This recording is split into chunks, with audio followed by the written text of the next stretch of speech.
आप सभी का स्वागत है हमारे YouTube चैनल पर। आज हम कक्षा 8 के महत्वपूर्ण प्रश्नावलियाँ जो कि अधिक अंकों की है उनके बारे में देखेंगे अंक विभाजन के आधार पर। जैसे कि हमें पता है कि कक्षा 8 में जो परिमेय संख्याएं होती है,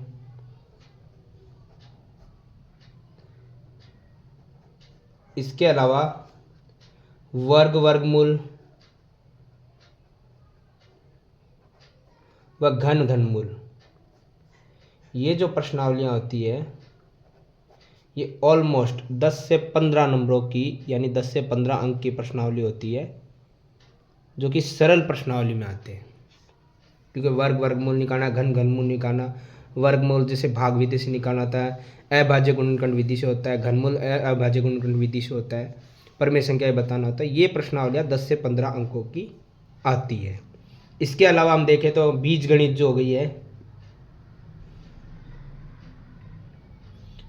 बीजगणित व्यंजक हो गए, इसके अलावा सर्वसमीकाएं होगी,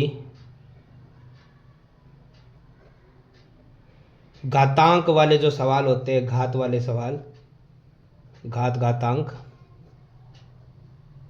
ये वाली प्रश्नावली महत्वपूर्ण प्रश्नावली है। ये 15 से 20 अंकों की प्रश्नावली होती है।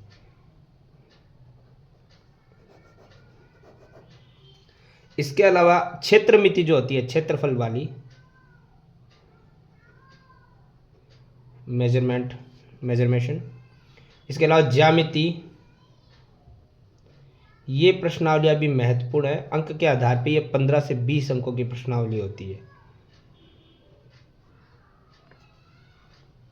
और इसके अलावा गुणनखंड जो फैक्टर होते हैं, वैसे तो पूरी जो किताब है वही इम्पोर्टेंट है, लेकिन ये जो प्रश्नावलियाँ है जैसे गुणनखंड है तो ये भी 10 से 12 अंक के आसपास की प्रश्नावली होती है, 10 से 15 अंकों के बीच में। तो ये अंकों के विभाजन के आधार पे ये प्रश्नावलियाँ बहुत इंपॉर्टेंट हो जाती है, क्योंकि ऑलमोस्ट जो चीज़ें होती है वो इन्हीं में से आती है। इसके अलावा भी हम जो कुछ महत्वपूर्ण प्रश्न है प्रश्नावली कक्षा 8 के, वो भी हम देखेंगे।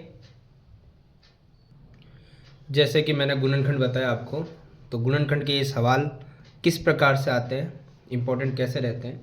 जैसे कि अगर ये 4 क्वेश्चन आते हैं तो 8 नंबर के रहेंगे, प्रति क्वेश्चन 2-2 नंबर के, तो इतने मुश्किल नहीं है। कैसे, आइए हल करके हम देख लेते हैं इनको। जैसे हमें दिया गया गुणनखंड करना है निम्न व्यंजकों का, जो कि है x² + xy + 8x + 8y। तो देखो यहाँ पे हम देखते हैं तो हमारे लिए 4 पद बन रहे हैं।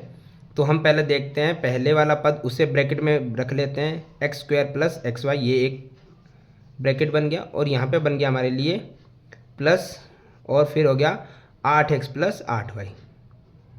इन्हें हल करने का सिंपल तरीका है, पहले इस ब्रैकेट में से हम कॉमन ले लेते हैं। देखो x इसमें भी आ रहा है, x इसमें भी आ रहा है, लेकिन y दोनों में नहीं आ रहा, तो कॉमन आएगा हमारे लिए x। दो थे, एक x चला गया तो कितना बचेगा, 1x, प्लस में x से x गया तो बचेगा y, प्लस इन दोनों में कॉमन आ रहा है 8, तो 8 से 8 गया तो बचेगा x, प्लस 8 से 8 जाएगा तो बचेगा y।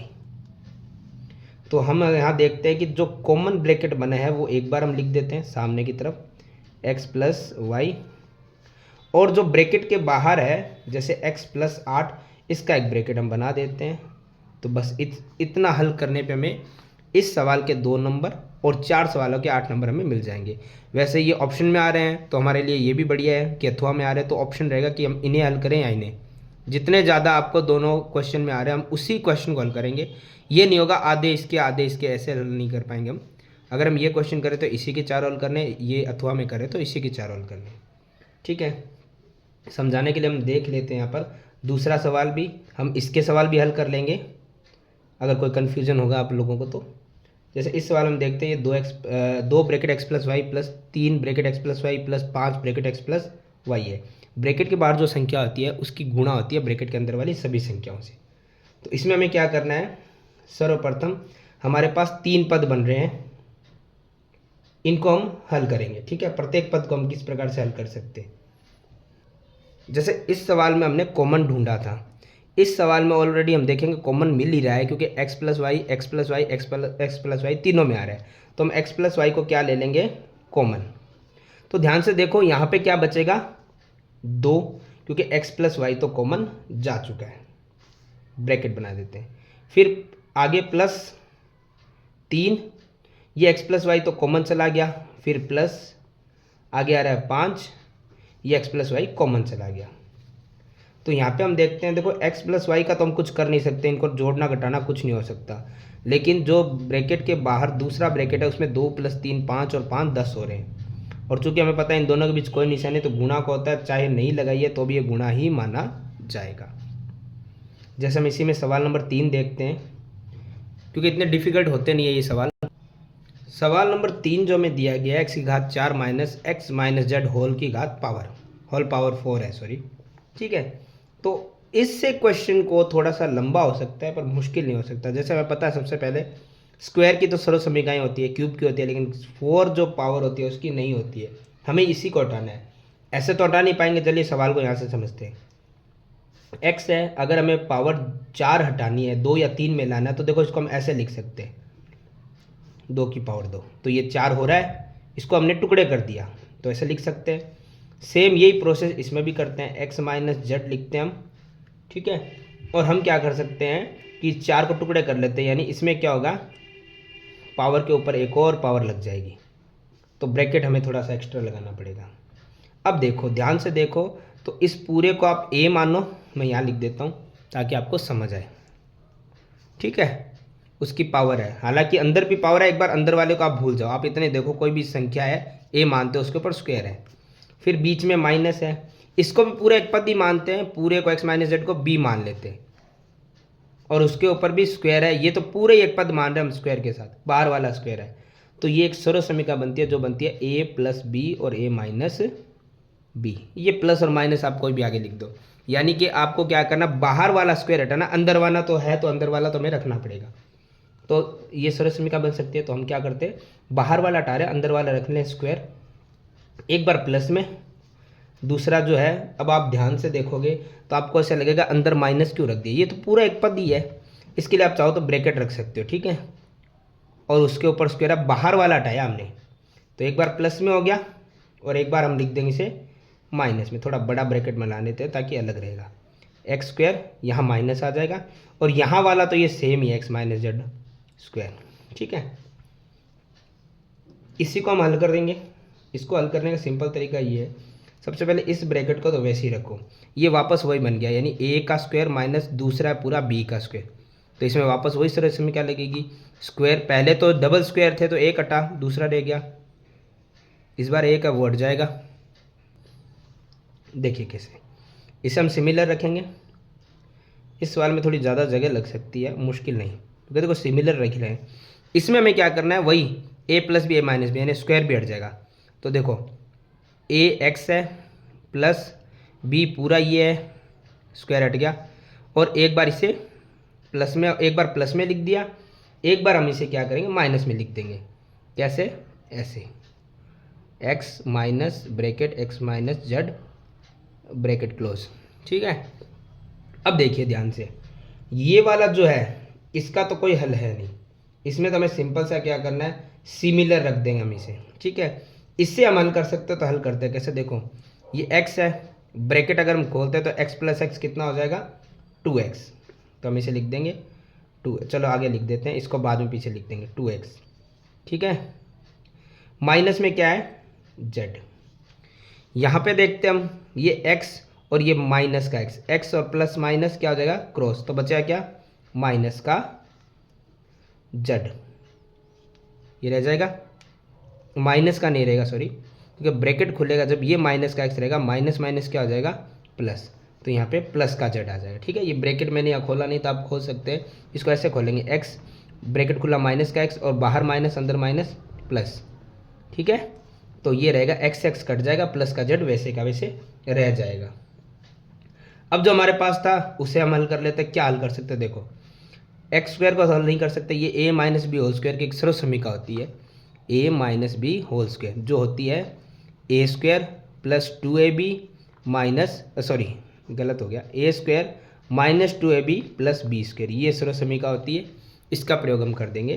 तो इसमें हमें सिंपल सा क्या करना है, यहाँ से प्रयोग करना, तो ये प्लस तो सेम लिख देंगे। अब देखो a का square minus 2ab plus b का स्क्वायर, जेड है, जेड का स्क्वायर। ये सिमिलर रहेगा 2x माइनस जेड, ठीक है, और ब्रैकेट के बाहर रहेगा प्लस का जेड जो कि गुणा हो जाएगा, ये जेड है, ठीक है। इसको हल करते हैं हम, एक्स स्क्वायर हो गया 2x स्क्वायर, ये हो गया माइनस का 2x जेड, और ये हो गया प्लस का जेड स्क्वायर। इससे ज़्यादा अब इसको हम हल नहीं कर पाएंगे। तो देखो इससे ज़्यादा ये भी हल नहीं हो रहा, तो इसको गुणा में तो आगे भी लिख सकते हो पीछे भी लिख सकते हो, ये हमारा सवाल इससे ज़्यादा हल नहीं हो पाएगा। इसी में सवाल नंबर 4 भी देख लेते हैं, जो कि a की power 4 minus 2a square B square plus b की पावर 4। इसको हम कैसे करें? अभी मैंने कहा 4 हम नहीं कर सकते, इसको हमें टुकड़े करने पड़ेंगे। टुकड़े कैसे होगा? a है, पावर 4 है तो टुकड़े हो जाएंगे, सॉरी a स्क्वायर पावर 2, तो 2 और 2 4 हो गए ना, 2 गुणा 2। इसी प्रकार minus 2a square B square है, इसको हम रख देंगे वैसे का वैसे, ठीक है, minus 2a square B square. अब हम इसका क्या कर सकते हैं, उसमें देखो प्लस का बी स्क्वायर है, तो हम इससे क्या करेंगे, पावर को ऐसे टुकड़े करेंगे, 2 और 2। ध्यान से देखो, आपके लिए ये a है, ये b है, अंदर वाला पूरा निशान ये वाला आता है, तो ये ध्यान से देखो तो एक सरल समीकरण बन गई है। इस सरल समीकरण को जब आप हल करोगे तो वापस यही मान आ जाएगा, आप हल करके देख सकते हो। सरल समीकरण ये लगेगी, बस अंदर भी स्क्वायर है तो स्क्वायर की वजह से बाहर जो स्क्वायर जाएंगे उसकी वजह से, होल स्क्वायर की वजह से ये घात 4 हो जाएगी, वरना आंसर हमारा यही रहेगा, ठीक है। इसको आप चाहो तो ये सरल समीकरण के प्रयोग कर सकते हो, क्योंकि ध्यान से देखो यहाँ तक वो हो रही है, तो हम इसे a प्लस बी या माइनस भी लिख सकते हैं, लेकिन ऊपर होल स्क्वायर भी रहेगा। इसी प्रकार हम दूसरे गुणनखंड भी कर सकते हैं। ये माइनस 36 वाई क्यूब है, तो इसे हम टुकड़े कर देंगे। टुकड़े कैसे?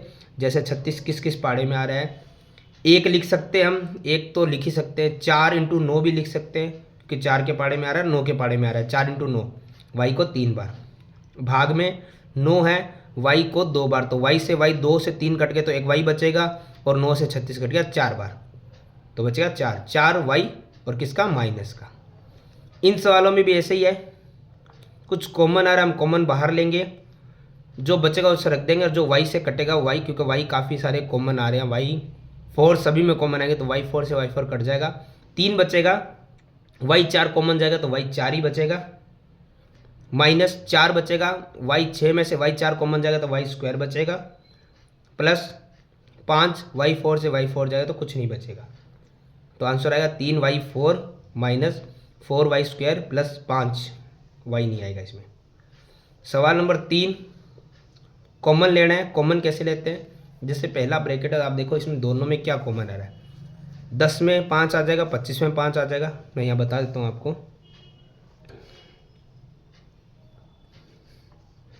5 कॉमन आ रहा है दोनों में, तो 5 दूना 10 x माइनस 5 से 25 जाएगा 5 बार, बट्टे में भाग मतलब बट्टा ही होता है, 2x माइनस 5 है, चला गया तो क्या बचेगा? 5।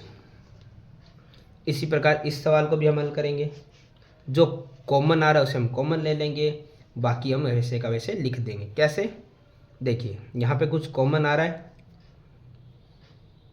पहले से आया हुआ ये जो आया उसको वैसे ही हम लिख देते हैं, 26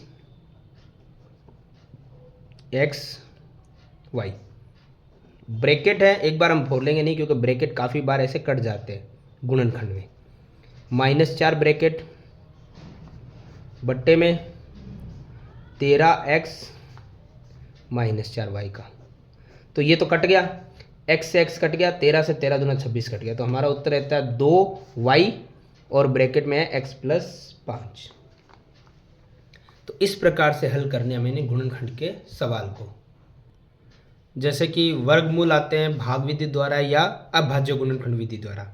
देखिए ज़्यादातर अभाज्य गुणनखंड विधि से आते हैं, लेकिन वर्गमूल भाग विधि से आएंगे तो उससे हम कैसे हल करेंगे? जैसे सवाल है 576 का वर्गमूल ज्ञात करो भाग विधि द्वारा, इसे हम हल करते हैं।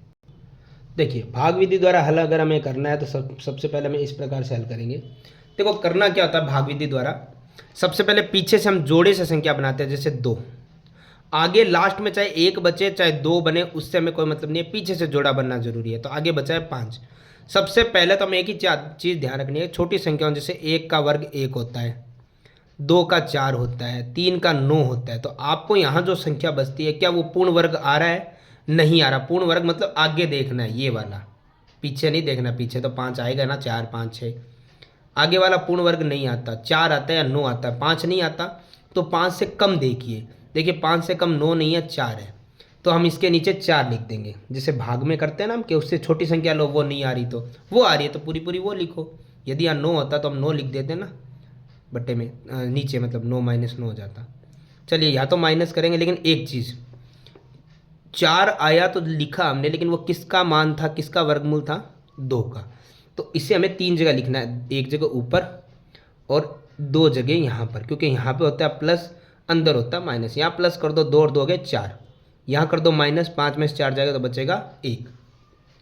अब पीछे जोड़े से संख्या उतरेगी, आगे से सिंगल थी तो ठीक, जोड़े से थी तो ठीक, पीछे जोड़े से ही संख्या उतरेगी, क्योंकि ये वर्ग है, वर्ग में जोड़े ही बनते, पेयर्स ही बनते, ठीक है। यहाँ पे है 4। अब देखिए यहाँ जो संख्या वो तो हमें लिखनी है, उसके साथ आप 1 लिखो तो 1 की गुणा करो, 2 लिखो तो 2 की गुणा करो, 3 लिखो तो 3 की। इन शॉर्ट हम जो ऊपर लिखेंगे वही संख्या लिखेंगे, सिमिलर होनी चाहिए, गुणा करने पे ये मान आ जाए। तो हम देखते हैं, ऐसे गुणा करके हम ट्राई करेंगे। जैसे मैं यहाँ पे करता हूँ 4 की, आप ट्राई कीजिए ऐसे। मैंने 4 लिखा तो 4 लिखा, तो 4 चौक हो गया 16। ये 1 से आप ट्राई कर सकते हैं, 9 तक में कोई भी संख्या हो सकती है। 4 चौक 16 और 1 17, देखो 176 आ गया, यानी 176 तो आ गया, लेकिन गुणा किसकी की थी हमने? 4 की, वो यहाँ लिख दो। अब नीचे लिख के आपको पूरा करने की आवश्यकता नहीं, क्योंकि ये तो ख़त्म हो गया, 0 आने का मतलब ही फिनिश हो गया। तो इसका आंसर क्या आएगा? भाग विधि से 24। तो ये वर्गमूल है 24 का, ठीक है। आप इसे चाहो तो अभाज्य गुणनखंड से अगर आपको दिया जाता है तो आप हल कर सकते हैं, नहीं दिया जा रहा तो आपको अभाज्य से नहीं करना। अभाज्य का तरीका एकदम सिंपल होता है, मैं यहाँ कर देता हूँ एक बार के लिए। 576, तो अभाज्य में तो ये 2 के पहाड़े से 3 के पहाड़े से जाता है, और बाद में पेयर बनाना पड़ता है, यानी जोड़ा। जैसे 2 का भाग जा रहा है तो आप भाग लगा के देख लीजिए, 2 दूना 4, 2 8 16, 2 8 16। फिर 2 का जा रहा है तो फिर लगाइए, 2 एकम 2, 2 चौके 8, 2 चौके 8। फिर 2 का जा रहा है तो लगाइए, 2 7 14, 2 दूना 4, 2 3 6, 2 6 12, 2 एकम 2, 2 8 16, 2 9 18। अब नहीं जा रहा 2 का तो 3 का लगाते हैं, 3 एकम 3, 3 तिया 9 और 3 एकम 3। तो देखो जोड़े से संख्या होती है अभाज्य गुणनखंड में। एक बार लिखा 2, जोड़े से एक बार, जोड़े से एक बार और जोड़े से एक बार। 3 था तो 3 लिख दिया, 2 दूना 4, 4 दूना 8, 8 तिया 24। तो कुल मिला के ये 24 का वर्ग है 576। ये भाग विधि, ये अभाज्य गुणनखंड विधि। क्षेत्रमिति जो कि आवश्यक है, अंक के आधार पर बहुत अधिक नंबरों के प्रश्न आते हैं इसमें। तो जैसे हम देख पा रहे हैं 4 नंबर का क्वेश्चन तो हमारे सामने एक घनाभाकार कक्ष है, उसकी आंतरिक माप भुजाएं जो 12 मीटर, 8 मीटर, 4 मीटर दे रखी है, इसकी चारों दीवारों का क्षेत्रफल हमें ज्ञात करना है। तो देखो ये एक घनाभाकार कक्ष यानी कमरा है, तो कमरों की दीवारों का क्षेत्रफल, तो यहाँ लिख देंगे हम कमरे या कक्ष की दीवारों का क्षेत्रफल। देखिए कमरा कैसा है? घनाभ आकार का है, तो घनाभ का क्षेत्रफल हमारे लिए क्या हो जाएगा? घनाभ का क्षेत्रफल होता है 2 गुणा लंबाई प्लस चौड़ाई गुणा में ऊंचाई। 2 गुणा लंबाई हमारे पास कितनी है? पहली लंबाई फिर चौड़ाई फिर ऊंचाई होती है, तो लंबाई होगी 12, चौड़ाई हो गई 8, ऊंचाई हो गई 4। तो ये हो गया है 2 गुणा 12 और 8 20 गुणा में 4। 2 की गुणा 20 से करेंगे तो होगा 40, गुणा करेंगे 4 से तो ये हो गया 160 मीटर स्क्वायर।